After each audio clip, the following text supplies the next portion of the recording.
What's up, guys? Welcome back to another episode from the Urban Botanist. I'm Emma, and today's episode is going to be all about terrarium tools.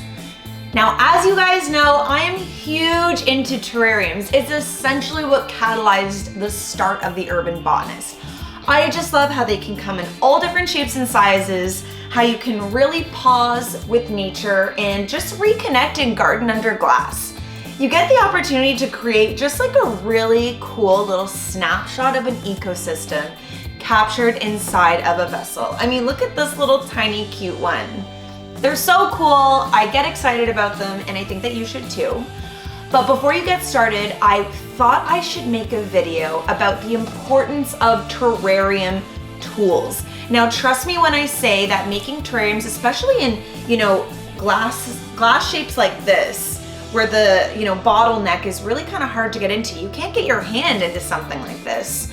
The importance of tools is so key. It's going to make your whole experience of making a terrarium that much more enjoyable, and ultimately your final product will look just that much cleaner, crisper, and more beautiful.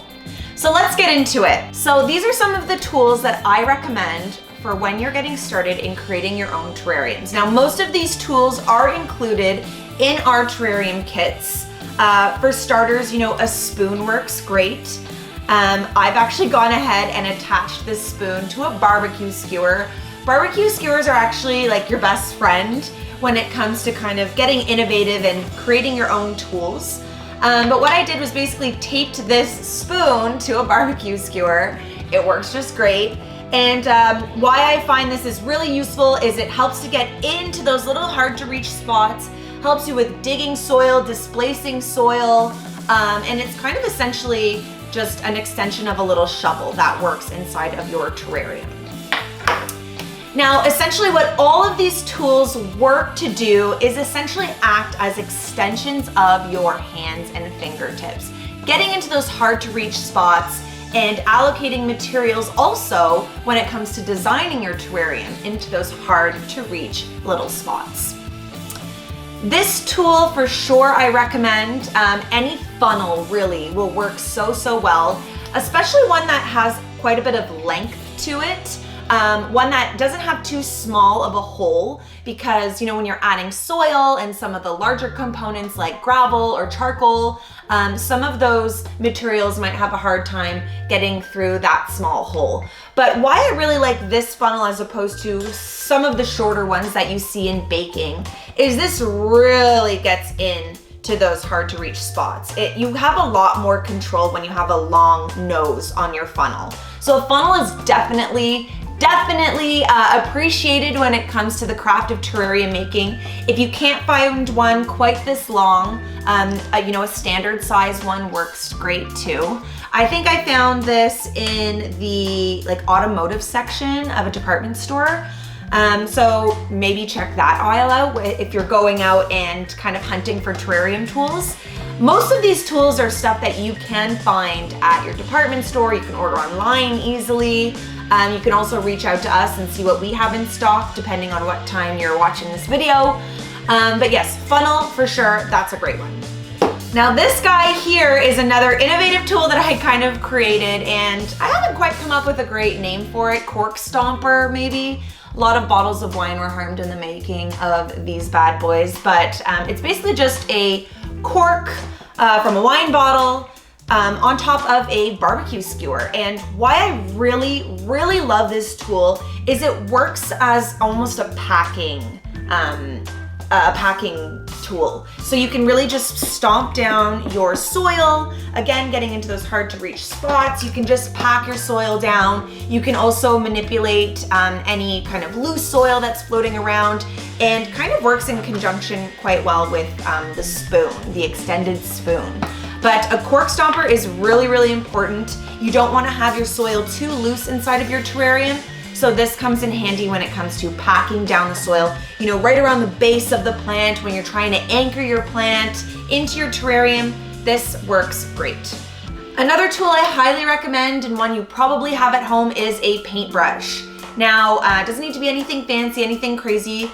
Small works fine, it works just great. But why I love using a paintbrush when it comes to, designing and building your terrarium is I kind of find that this works well for those fine details. If, you're getting soil or any debris stuck on the leaves of your plant, you can simply and delicately brush that debris away with your paintbrush. It also works really well for brushing down any dirt or debris that's getting stuck on the sides of the glass of your terrarium, because that can get quite annoying. So a paintbrush just works really, really well. Also, when you're decorating, you're adding your fine sand, you're adding those small little decorative pieces. This can work great for just kind of, brushing those little bits around. It's very calming and therapeutic to use also. So I definitely recommend a paintbrush in your toolkit. Next thing that I recommend is tongs. I've got a couple different types of tongs here. These ones are obviously out of control. They're like the size of my head.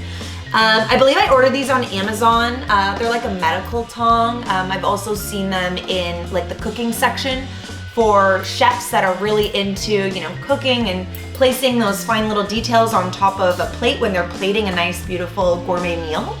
But these, of course, work really great, almost as a second pair of hands when you're getting into those, again, hard to reach spots, when you're planting your plant, when you're kind of placing a little rock right where you want it to go, or any of your fine little decorative details. Tongs work really, really well. Another tool that I would recommend is a pair of, thin-nosed scissors or shears. And the reason for that is, as your terrarium starts to grow. This guy, for example, is kind of in dire need of a little bit of a trimming, of a little haircut. It grew a lot this summer. I've got Photonia in here. I've got creeping fig. It's kind of getting out of control and unruly. It's not affecting the health of the terrarium or of the plants inside.